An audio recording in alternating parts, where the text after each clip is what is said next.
if a $9 trillion investment company failed, would that likely have a significant impact on our economy? Well, Senator Warren, I believe it's important to look very carefully at the risk posed by asset management industry, including BlackRock and other firms. And the FSOC began to do that, I believe, in 2016 and 2017.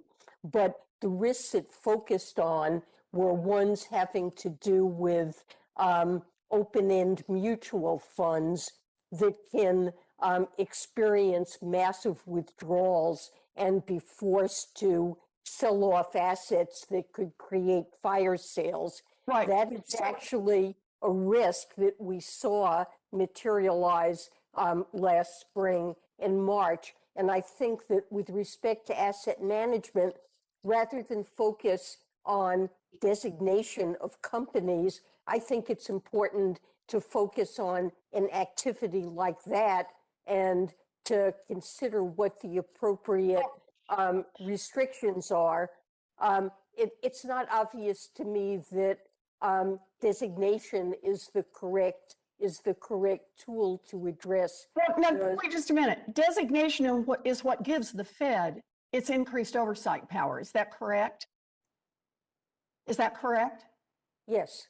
And is BlackRock currently designated so that it receives that increased oversight? It isn't designated, but I think it's important to understand. So that means it is not receiving the increased oversight from the Fed. So my question is, are you currently looking at designation for companies like BlackRock, $9 trillion companies like this? Well, as I said, FSOC has looked at this issue in the past. I understand they've done it in the past. I'm not asking about what the last Secretary of the Treasury did. You are the head of FSOC now. And the question I'm asking is whether or not FSOC is considering and looking at designation for these large financial institutions. Well, I think it's appropriate to designate institutions whose failure would pose a material risk to U.S. financial stability. And that's why I started my question with, does potentially a $9 trillion investment company pose some risk to the American economy if it should fail? Well, one needs to analyze what the risk is. An asset management company is very different than a bank. How do you analyze what the risk is if you're not actually doing the investigation through FSOC?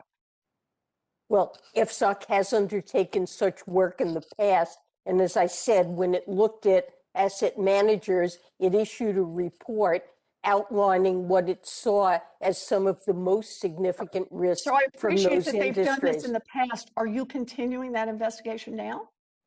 Well, I'm just beginning a work program with FSOC, and certainly risks from asset management will be on the list.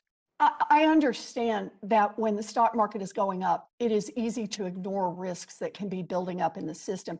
That was the mindset of the regulators that led up to the 2008 crash, and that is how taxpayers ended up on the hook for a $700 billion bailout of the giant banks. When the party is going strong, it's the job of the regulators to take away the punch bowl. My view on this is that Congress gave you the tools to monitor these companies for risk, and it is important to use them.